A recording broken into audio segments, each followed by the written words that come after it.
Baik, selamat pagi, siang, sore, atau malam, Bu Aina dan teman-teman sekalian. Jadi pada kesempatan kali ini kami akan mempresentasikan hasil literatur review yang sudah kelompok kami lakukan. Sebelumnya perkenalkan, nama saya Frederick Baptista Sakspari. Saya di sini bersama kedua teman saya, Bintang Muhammad Madani dan Rafli Irfansyah Kusuma Wardana. Jadi total paper yang kami teliti untuk literatur review kami itu berjumlah sekitar 15 paper. Nah, pertama saya akan mempresentasikan papernya terlebih dahulu. Yang pertama ditulis oleh Pitakaso et al. Tujuannya itu untuk mengembangkan sistem pendukung keputusan berbasis AMIS yang fleksibel dan efektif untuk mengoptimalkan alokasi lahan tanam sayuran bagi koperasi petani di Thailand. Nah, objek yang diteliti ini adalah lahan tanam sayur dalam konteks koperasi petani di Thailand. Adapun metode yang digunakan di sini itu adalah metode AMIS yang diintegrasikan dengan sistem pendukung keputusan atau DSS. Tujuannya itu untuk memberikan rekomendasi alokasi lahan yang optimal. Nah, hasil yang diperoleh dari penelitian ini, itu ditemukan bahwa sistem ini dapat membantu pemilihan jenis sayuran yang harus ditanam pada setiap bidang lahan dalam periode waktu tertentu untuk memaksimalkan keuntungan dari para petani. Lalu paper kedua itu ditulis oleh Merchan pada 2025. Tujuannya itu untuk mengembangkan model evaluasi kesesuaian lahan untuk budidaya kenari di wilayah Turki dengan menggunakan pendekatan GIS berbasis MCDM. Objek yang diteliti adalah lahan pertanian di Safur dengan karakteristik tanah dan topografi iklim yang bervariasi dengan ketinggian sekitar 600 sampai 1451 meter di atas permukaan laut.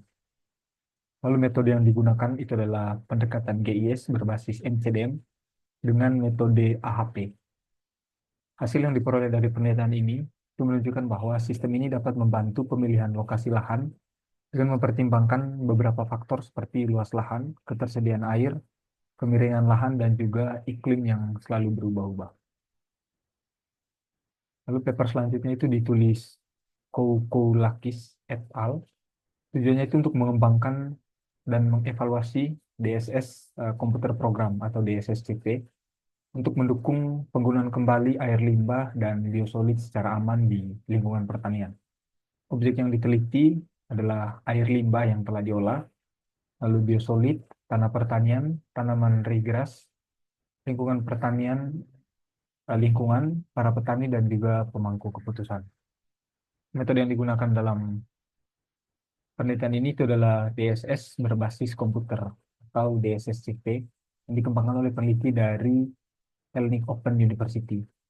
Nah, dari penelitian ini diperoleh hasil tuh yang pertama, sistem yang dikembangkan itu dapat memilih dosis nitrogen optimal untuk memaksimalkan biomasa dan tinggi dari tanaman. Lalu sistem ini juga bisa menyesuaikan eh, jenis pemupukan untuk tanaman spesifik seperti selada, paprika, dan juga kentang.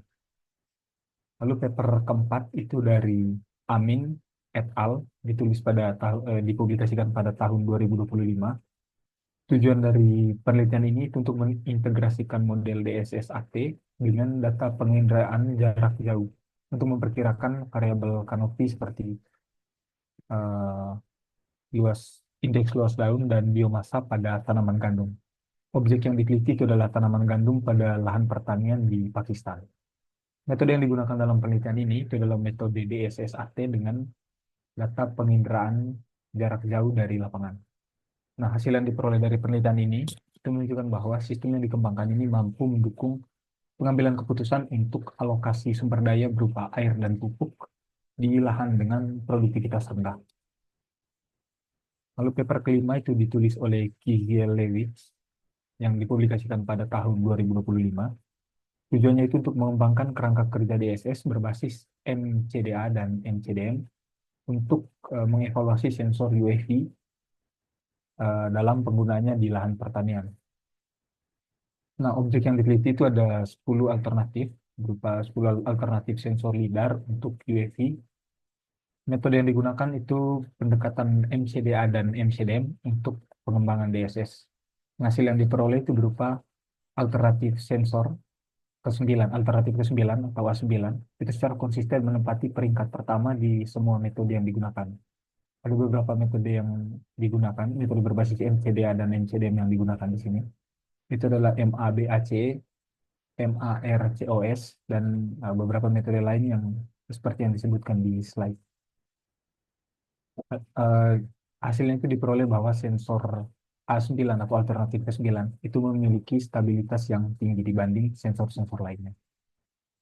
Oke, untuk paper yang keenam akan dilanjutkan oleh saudara Raffi.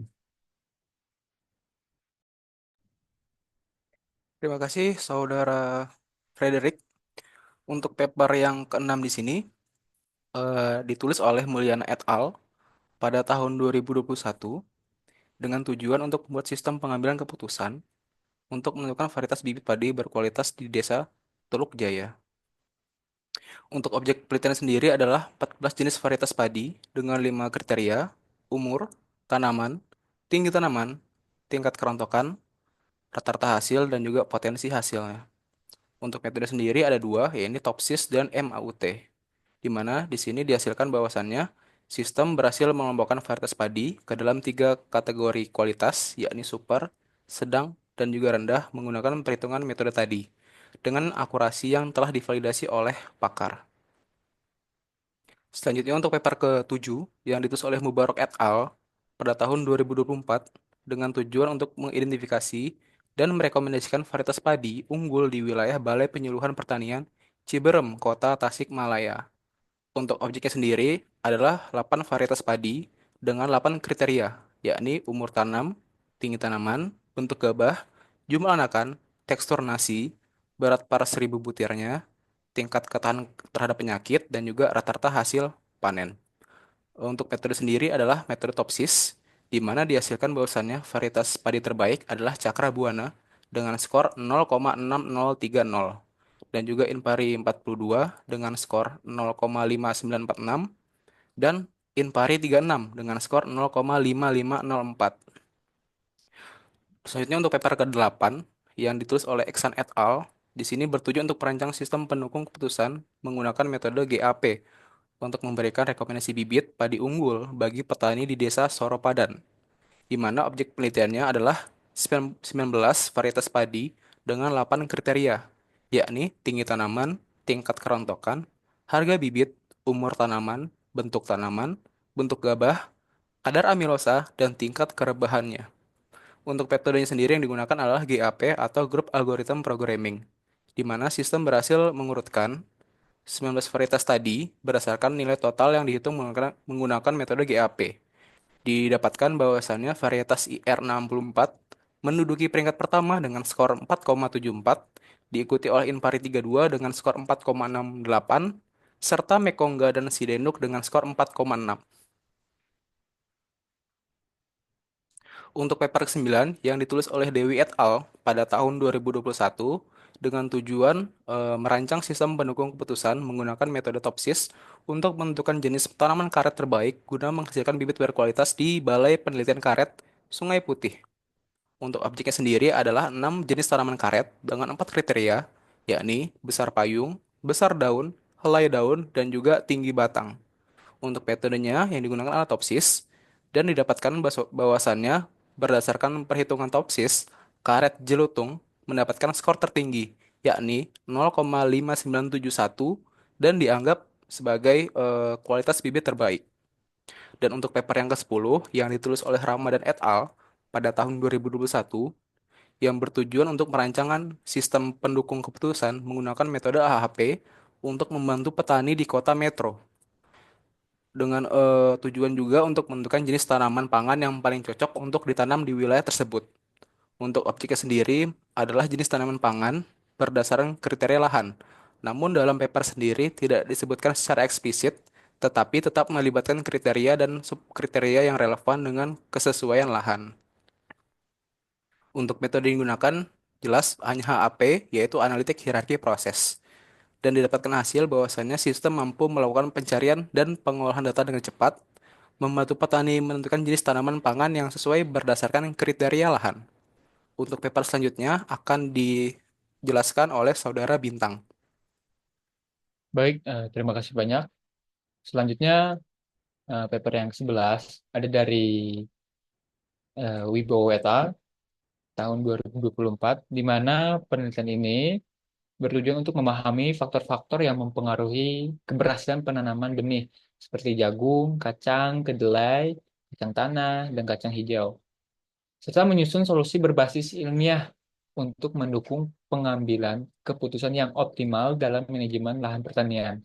Jadi objek yang diteliti ini merupakan lahan dari pertanian UPTD Benih Induk Palawija Tanjung Selamat dengan fokus pada 10 blok lahan, blok A hingga blok J. Metode yang digunakan pada penelitian ini merupakan MAUT, di mana dari hasil penelitian ini dari 10 blok, lahan yang dievaluasi, 6 blok lahan yang terpilih dinyatakan layak untuk dibudidayakan benihnya. Jadi dengan nilai akhir 0, lebih dari 0,500, di mana blok F mempunyai nilai tertinggi yaitu 0,8875. Jadi sistem berbasis MAUT ini terbukti efektif untuk mengevaluasi kelayakan lahan dan mendukung proses pengambilan keputusannya. Selanjutnya di paper ke-12 ini yang ditulis oleh Komis et al.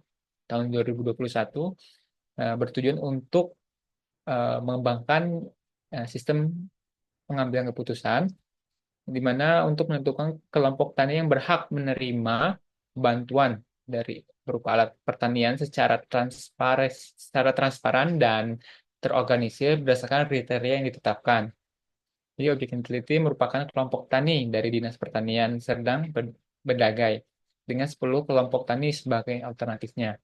Nah, metode yang digunakan yaitu WAS-PAS, di mana dari penelitian ini menghasilkan